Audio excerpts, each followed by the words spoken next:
Programmers logic पर एक workshop का मैं आयोजन कर रहा हूँ। वर्कशॉप का मेन मोटिव हमारा ये है कि भाई प्रोग्रामर्स आगे किस माइंडसेट से कोडिंग करने उतरे, और इतने अच्छे अच्छे कॉलेजों से पढ़ने के बाद भी अगर आप एक कोडिंग से लाइन में पिछड़ते जाते हो, इसका मतलब साफ है कि आपने अपने माइंड्स को वैसे तैयार किया नहीं है कि आप कोडिंग कर सके। कुल 4 लेक्चर आप रहेंगे, 10-10, 15-15 मिनट के कुछ 4 लेक्चर्स मिले आज हैं, जिनको अगर आप नोट डाउन कर ले तो बहुत आपको सहायता मिलेगी अपने करियर बनाने के लिए। ठीक है, सेशंस को स्टार्ट करने से पहले मैं आपको ये बता दे रहा हूँ कि सबसे ज़्यादा कंपटीशन आज सच्चाई बन गई युवा के लिए। आज हर क्षेत्र में कंपटीशन बहुत ज़्यादा है, और आपको ये ध्यान रखना कि आप इस कंपटीशन में वही टिक सकता है जो 2 तरह से फिट है, एक मेंटली और एक फिजिकली। बाकी सब पिछड़ते जा रहे हैं। करोड़ों की आबादी है और इस आबादी में भी मेंटली और फिजिकली पर्सन्स लीड कर रहे हैं सब जगह से, और जो मेंटली और फिजिकली फिट नहीं है उन लोग आप देख रहे लगातार पिछड़ते जा रहे हैं। कईयों की तो नौकरियां चली गई, कईयों के व्यापार ठप हो गए, कईयों के घर चलाने में मुश्किल हो रही है। दिक्कत क्या है, आप पहले खुद को फिट तो करें हर चीज़ में। तो किसी भी सेक्टर में जाने के लिए क्या होता है, आपका पहले माइंड फिटिंग की तैयारी होती है। हम लोग ने पहले पुरातन समय में अपने रामायण और महाभारत में ही देखा था कि जब गुरुकुल में कोई भी बच्चे को एडमिशन देने से पहले उसको पहले पूरी तरीके से जो है माइंड सेट कराने के लिए उसको लकड़ी कटवाई जाती थी, खाना बनवाया जाता था, साफ सफाई करवाई जाती थी। ठीक है, गुरु के चरणों को दबाने, पैरों को दबाने के लिए उसको तैयार किया जाता था। इससे उसको कम से कम समझ में आया कि मुझे मेहनत करनी है। और ये जो एक ईगो रहता है ना राजाओं का, वो राजाओं की ईगो क्या कर देते उसका। तो पहले तो 1 महीने माइंड सेट होती थी। जिम में भी फर्स्ट 15 मिनट वार्म अप होता है, उसके बाद सीधे जाकर कोई डंबल लेके नहीं जाता, सीधे मशीनों में नहीं जाते, पहले वार्म अप होता है जिम में भी, उसके बाद आप मशीन्स पे जाते हैं। पर पढ़ाना, जो पढ़ाई का सेक्टर है, ये एक ऐसा सेक्टर जिसमें देखा गया बच्चा माइंडसेट के बिना माइंडसेट के पढ़ाई करता है। आपने खुद को कोई मेकओवर नहीं करते, आप क्या करते हैं, सीधे उठे और पहुंच गए कॉलेज। क्यों कॉलेज या कॉलेज जा रहे हो, कोई माइंडसेट है नहीं। जबकि हर चीज़ के लिए, बाकी के लिए आप तैयारी करते हो। शादी में जाने से पहले अच्छे कपड़े पहनना है, कि कोई खत्म हो गया तो वहाँ ड्रेस का भी ध्यान रहता है। खाने पे जाने से पहले किसी ने भोज में बुलाया तो हम लोग कुछ गिफ्ट लेके जाते हैं। तो सबकी तैयारी है, सिर्फ पढ़ाई को छोड़ के। पढ़ाई क्यों करने जाओ तो भगवान जाने माइंडसेट आपका एकदम नहीं हो रहा। तो पहला टॉपिक मेरा ये है कि कैसे आप अपना प्रोग्रामिंग लॉजिक माइंडसेट को खोलेंगे। ठीक है, तो हेडिंग चाली का फर्स्ट आपका प्रोग्रामिंग लॉजिक माइंडसेट, कि आपको प्रोग्रामिंग लॉजिक पे काम किस तरीके से करना है, क्या वो एलिमेंट है जिससे आप प्रोग्रामिंग लॉजिक पे काम करेंगे। फर्स्ट ऑफ ऑल यहाँ पे मैं आपसे बात कर रहा हूँ लॉजिक है क्या। आपको यहाँ पे ध्यान रखना, लॉजिक का मतलब क्या होता है, आपके दिमाग की ऑटोमेटेड एक्टिविटी। आपका दिमाग ऑटोमेटेड अगर कोई चीज़ करने लगे तो आपका लॉजिक मतलब बहुत तेज आपने फिट कर दिया अपने दिमाग में। जैसे गाड़ी चलाने का लॉजिक आपके दिमाग में फिट है। अब आप इतनी बड़ी बड़ी इंजन की गाड़ियाँ भी इंसान चला ले रहा है, कैसे उसने लॉजिक को फिट किया। हमें यहाँ पे ध्यान रखना है कि कोई भी अगर आप प्रोग्रामर की जॉब के लिए जा रहे हो तो सबसे पहले आपको ध्यान रखना है, आपको माइंडसेट में 10 पॉइंट आपको दिमाग में भरने पड़ेंगे। सबसे पहले आपको ध्यान रखना है कि प्रोग्रामर्स एक स्पेसिफिक प्रॉब्लम को सॉल्व करने के लिए बनाया जाता है। आप हो कौन, अगर आपसे पूछा जाए कि आपको प्रोग्रामर बनने के बाद आपका प्राइम ड्यूटी क्या है, जैसे मिलिट्री की प्राइम ड्यूटी होती है सरहद में जाके खड़े रहना, आपकी क्या प्राइम ड्यूटी है? आपकी प्राइम ड्यूटी है किसी भी संस्था के प्रॉब्लम को सॉल्व करना एक सॉफ्टवेयर के अंदर। आप क्यों इतनी पढ़ाई लिखाई कर रहे हैं? संस्था को या किसी पर्सन को अगर मैनुअल से कंप्यूटर सिस्टम में आना है तो उसके लिए वो बनवाएगा सॉफ्टवेयर, और सॉफ्टवेयर बनाने वाले आप हैं जो उसकी प्रॉब्लम को क्या कर रहे हैं, दूर कर रहे हैं। दूसरा आपको ये ध्यान रखना है कि आपको कोड ऐसा लिखना है जिसको आसानी से कोई भी समझ सके। ठीक है, मैं हमेशा से सारे बच्चों को कहता हूँ आप कोडिंग ऐसी लिखे जिसको बहुत ईजी लैंग्वेज में, अपने लैंग्वेज में लिखो, क्योंकि आपका ही प्रोजेक्ट हो सकता है कहीं कोई दूसरा हैंडल कर सकता है। जैसा आपने कोई प्रोजेक्ट बनाया, हमेशा प्रोजेक्ट में आप नहीं रहेंगे। इस प्रोजेक्ट की मान लीजिए जो उसमें सुधार कार्य है वो किसी दूसरे के द्वारा किया जा रहा है, मेंटेनेंस किसी दूसरे के द्वारा किया जा रहा है, तो आपको ये ध्यान रखना है कि मुझे कोड बहुत ईजी लिखना है, पर कोड ऐसी चीज़ का लिखो जो कोई प्रॉब्लम को सॉल्व करने वाला प्रॉब्लम हो। ठीक है, जैसे आपने कोई ऐसी चीज़ का प्रोजेक्ट बनाया जिसका प्रोजेक्ट या तो बना नहीं या तो बहुत खराब बना है, आपने उसका एक अच्छा प्रोजेक्ट बना के चला दिया। तीसरा आपको ध्यान रखना है कि प्रोग्रामर्स को कि आपका प्रोजेक्ट जो हो मेंटेनेबल भी हो और एक्सटेंडेबल भी हो। अपने प्रोजेक्ट में ध्यान रखना, लगातार चेंज करने के हिसाब से हम प्रोजेक्ट बनाते रहते हैं। जो भी आप प्रोजेक्ट बना रहे हैं ध्यान रखना उस प्रोजेक्ट में मेंटेनेंस और एक्सटेंडेबिलिटी हमारी होनी बहुत ज़रूरी है।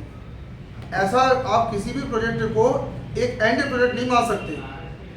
कई बच्चे क्या सोचते हैं, मैंने जो वेबसाइट बनाई थी वो एंड वेबसाइट, इस पर आप 1% की बदलाव नहीं है, लेकिन आपको अच्छे से पता समझ सकते वो वेबसाइट क्या होगा, चेंज होगा। अपडेशंस आईटी सेक्टर की सच्चाई है, और इसके लिए आपको ध्यान रखना है कि एकदम दिमाग में एक बात को बैठा रखिएगा, आपको प्रोजेक्ट को बनाने के बाद मेंटेनेंस और एक्सटेंडिंग दोनों पार्ट में आप ही को खेलना है, क्योंकि आपका प्रोजेक्ट है।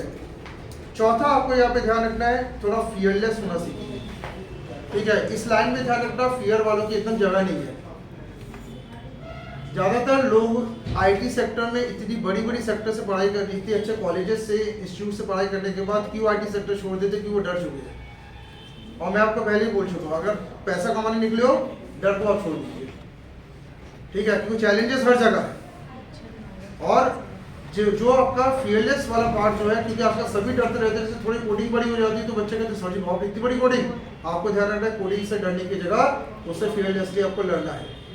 नेक्स्ट आपको यहाँ पे ध्यान रखना है, टाइम सेविंग टूल्स का आपको यूज करना है। मैंने टाइम सेविंग टूल्स के लिए विस्तार में हर बच्चे को कहा है, आप सबके मॉड्यूल्स बना के रखिए। ध्यान रखना ये सिस्टम हैदराबाद पैटर्न कहलाता है।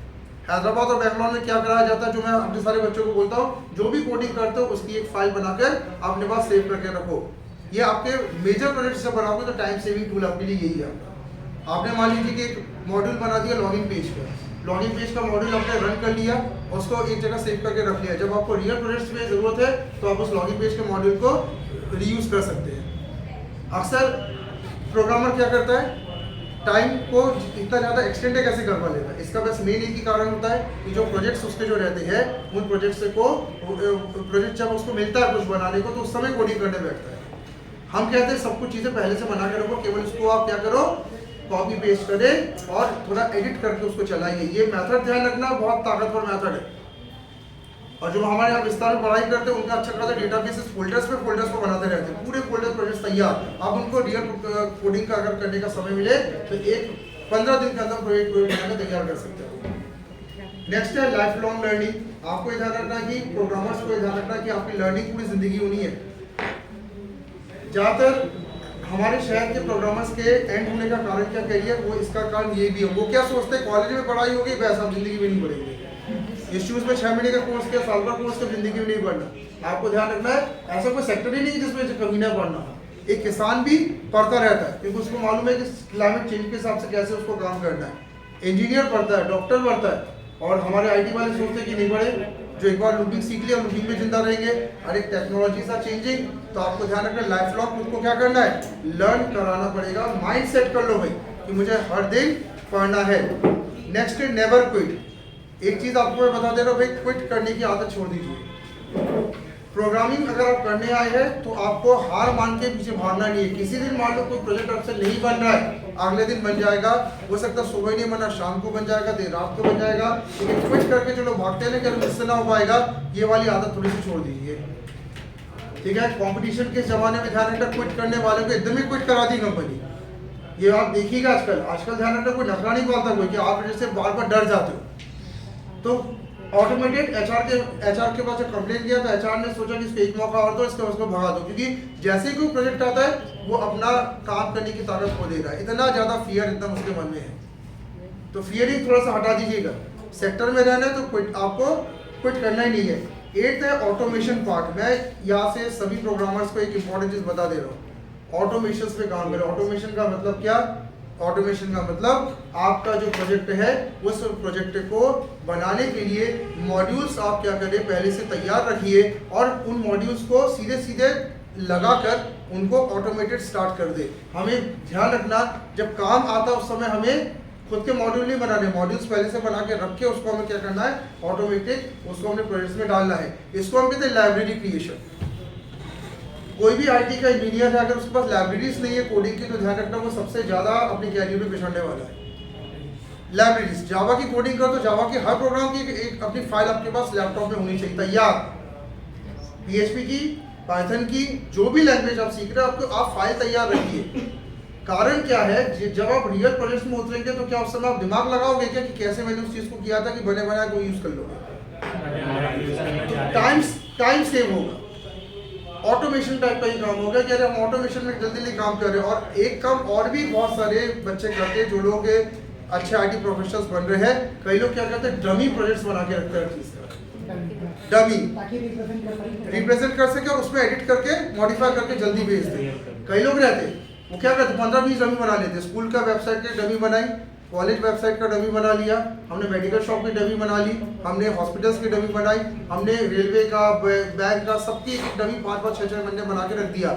डमी बनाने का फायदा क्या होता है, इंटरव्यू में डमी देख के सिलेक्शन हो गया। दूसरा, जब रियल प्रोजेक्ट में आपको रखा गया तो उसी डमी में अपने मॉडिफिकेशन करके लॉन्च कर दिया, मुश्किल से 10 से 15 दिन में एक प्रोजेक्ट लॉन्च। तो डमी एक डमी फॉर्मेट एक होता है, ध्यान रखिए। डमी फॉर्मेट पहले हमारे जमाने में हम लोग डमी फॉर्मेट देखते थे, आजकल तो ये पता नहीं सब कॉन्सेप्ट कहाँ चलेगा। ना कोई डमी बनाता, ना क्लोन पेजेस बनाता है, ना कोई किसी कोडिंग को सेव करके अपने पास रखता है। ये सब चीज़ें एक समय थी तो उस समय लोग निकल गए, आज क्या ये सब चीज़ें मिस आउट हो चुकी है टोटल। अब लैपटॉप आपके पास है लेकिन गानों से भरे हैं, डमी प्रोजेक्ट्स नहीं है आपके पास, कोई भी कोडिंग्स की फोल्डर्स नहीं है आपके पास, कोई प्लान ही नहीं है, कोई बस चल रही है कोडिंग। 9th आपको ध्यान रखना, बी पेशेंट। आपको ध्यान रखना इस लाइन में पेशेंस की बहुत जरूरी है, ठीक है। ज़्यादातर बच्चों ने अपने पैर में खुदारी गाय मारी।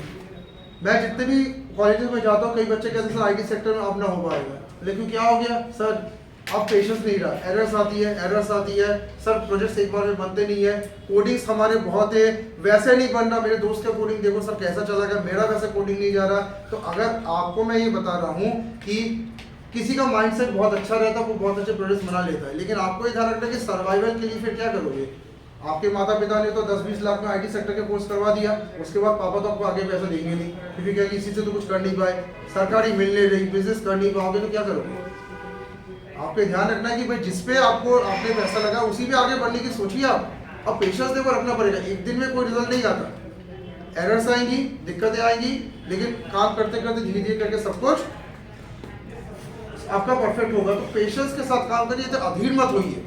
और मैं आप में से कुछ लोगों को मैं इस याद समझ से मैं बता दे रहा हूँ, जो लोग ध्यान रखना आने वाले 2024 में IT सेक्टर छोड़ने की तैयारी कर रहे हैं, ये उनको मैसेज एक मैं इस प्लेटफॉर्म से दे रहा हूँ कि आपको IT सेक्टर से बेहतरीन कोई सेक्टर नहीं है। बस आपको ध्यान रखना है कि माइंड को सेट करके और पेशेंस के साथ और मेहनत के साथ आगे तो निकलिए, क्योंकि आपको ये ध्यान रखना है कि आने वाले 5 साल में सिर्फ ये नहीं होगा कि विधानसभा चुनाव फिर से आ जाएगा, लोकसभा चुनाव फिर से आएगा। आने वाले 5 साल में आपका सबसे बड़ा चुनाव है। अगर आप इस 5 साल में कुछ ना उखाड़ पाए तो सरकार तो दोबारा CM नया आ जाएगा या पुराने CM रिपीट हो जाएंगे। आपको 5 इयर्स के बाद घर से इतना सपोर्ट नहीं मिलने वाला। घर सपोर्ट धीरे धीरे करके वापस लेना चालू करता है आफ्टर ग्रेजुएशन, और ये बॉयज़ को तो थोड़ा ज़्यादा दिन में लगता होगा क्योंकि बॉयज़ से सपोर्ट जल्दी वापस ले लिया जाता है। तो आपको यह भी ध्यान रखना है कि पेशेंस के साथ लड़ो भिड़ो, क्योंकि और कोई तरीका है ही नहीं आपके पास। और लास्ट में आपको बात बता दे रहा हूँ, कमिट टू फिनिश। सबको यहाँ पे ध्यान रखना है, फिनिश करने का सोचिए, तो थोड़ा ध्यान दीजिए, बड़ी इंपॉर्टेंट बात कह रहा हूँ। कोई भी अगर टास्क उठाओ उसको पूरा फिनिश करने की आदत डालो, ठीक है। ज़्यादातर लोगों को मैंने देखा है, और देखा क्या है, प्रोफेसर्स है, हम लोग ट्रेनर्स हैं, हम लोग आपको जो टास्क देते हैं आप उसको फिनिश तक नहीं करते। आपको अगर 15 क्वेश्चंस का टास्क दिया गया, आपको सबसे पहला काम क्या है, 15 क्वेश्चन पूरा करने के बाद आप अपनी बाकी कामों पे ध्यान दे सकते हैं। लेकिन आप क्या करते हो, किसी टास्क को फिनिश करने की इच्छा ही मर गई, असाइनमेंट्स करना नहीं है, हमें प्रोजेक्ट से बनाना नहीं है। एक बहुत बड़ी दिक्कत वाली बात क्या है, आपने एक आदत डाल दी है हर काम को टालने की। आपको 5 लाख का 10 लाख का पैकेज तो सबको दिखता रहता है, लेकिन 5 लाख 10 लाख का इनिशियल पैकेज आपको चाहिए तो सबसे पहले अपने अंदर फिनिश करने की क्वालिटी लाइए। जो प्रोजेक्ट्स को लेते हैं उसको फिनिश करके जो दे सकता है वही ध्यान रखना आगे किंग है। आप कर लो, कितने बड़े कॉलेज से पढ़ाई करना, मैं तो कहता हूँ यूनिवर्सिटी से आप जाके पढ़ाई कर लो, रिजल्ट वही 0 का 0 है, क्योंकि आपको फिनिश करने आता ही नहीं है। आप प्रोजेक्ट ले तो लेते हो, उसके बाद खुद उलझ के भग जाते हो। 90% स्टूडेंट्स की हालत ये है इस समय। और कहना कि गलत नहीं है कि आप लोग अपनी फीस दीजिए कि अपने कॉलेज में कितनी फीस पे की और कितना माता पिता पैसा लगा चुके आप देखिए, उसके बाद भी फिनिश नहीं कर पा रहे किसी चीज़ को। ये तो वही वाली बात होगी कि गाड़ी लेके निकले विजयनगर से और भेड़ाघाट जाना था, रास्ते में गाड़ी से कूद गए, शायद को जैसे ही 2-4 ट्रक निकली हालत खराब हुई, अभी गाड़ी छोड़ के खड़े हो गए, मतलब हमसे गाड़ी नहीं चलेगी। तो आपको अगर विजयनगर से भेड़ाघाट आप नहीं पहुंच पा रहे हो तो क्या कि गाड़ी चलाने सीखा आपने। बसेस आएंगी, ट्रक आएगी, गाड़ियाँ आएंगी, कार बहुत तेज से कट मारेगा, आपको तो चलना है ना। तो आपको ध्यान रखना कि फिनिश का कमिटमेंट करिए कि मैंने काम उठाया, मुझे फिनिश करना है। तो ये 10 पॉइंट आपको मैंने बताया जो एक प्रोग्रामर को ये ध्यान रखना है, ठीक है। और इस पॉइंट को क्लोज करने से पहले मैं आपको एक चीज़ और भी बता दे रहा हूँ, सभी को ये ध्यान रखना है भले अभी आप लोगों में से कईयों को लगता है कि सर अभी कौन से जीवन में, तो अभी और बहुत टाइम बचा हुआ है, अभी काय को हम इतना ज़्यादा माइंडसेट करे, अभी तो पापा की 10 साल की नौकरी बची है, लास्ट ईयर जब पापा रिटायरमेंट तब हम माइंडसेट बनाएंगे। मैं आपको ये बता दे रहा हूँ कि जितनी जल्दी आप इंडस्ट्री में स्टार्ट करेंगे उतनी जल्दी आप मुकाम हासिल करेंगे, ठीक है। जितनी जल्दी आप कैरियर को स्टार्ट करेंगे उतना ज़्यादा समय आपको मिलेगा कैरियर को भोग करने के लिए। आप अगर 40 में कैरियर स्टार्ट करोगे तो आपके पास 20 साल है भोग करने के लिए, उसमें भी ध्यान रखिएगा 60 के बाद कभी भी जा सकते हो। अगर आप इसी कैरियर को 22-23 साल में स्टार्ट करते हो तो आपके पास 60 ईयर्स तक का आपके पास भोग करने का समय होता है, 37 साल का कैरियर आपका होगा। जितना बड़ा कैरियर उतना ध्यान रखना आपका बड़ा नाम होता है, बड़ा पैसा होता है और उतना ज़्यादा इज्जत आपको दी जाती है। 37 साल के कैरियर अगर आपका हो जाए तो आपको हो सकता है कि 2-4 राष्ट्रपति अवार्ड भी आप लेके निकल जाए, लेकिन अगर आप 15 साल का कैरियर लेके बैठे हो, 20 साल का कैरियर लेके बैठे हो, तो फिर आप क्या कर लोगे। तो ये जो समय जो खराब करो ना कैरियर को स्टार्ट करने का, पहले आप कैरियर को सही टाइम में स्टार्ट करें और जितना ज़्यादा समय हमें अपने कैरियर पे फोकस करने का मिले उतना ज़्यादा अच्छा है। क्योंकि ये ध्यान रखना 60-50 के बाद 40s के बाद ध्यान रखना आप धीरे धीरे करके अपने कैरियर पे काम फोकस करना बंद करने लगे, क्योंकि आपका शरीर थकने लगता है। 50 के बाद कुछ होता नहीं है, 60 के बाद कोई बहुत गंभीर बीमारी आपको लग चुकी होती है जिसके बाद कुछ आप कर नहीं सकते। तो करियर को जल्दी स्टार्ट करें, अर्ली स्टार्टर्स बनिए। लेट स्टार्टर बनने की एक आदत हो गई तुम्हारी, अरे होगा 40 साल तक तो देख लेंगे, 35 साल तक तो पापा जिंदा है खिला ही देंगे। अरे क्यों 25 में स्टार्ट करो ना कैरियर। आपको पापा के जॉब से क्या करना, आपको पापा के बिजनेस से क्या करना, अपना एक अस्तित्व बनाए, जल्दी कैरियर स्टार्ट बने। अर्ली स्टार्टर्स बनना आपको चाहिए, ठीक है। ऑफ करो।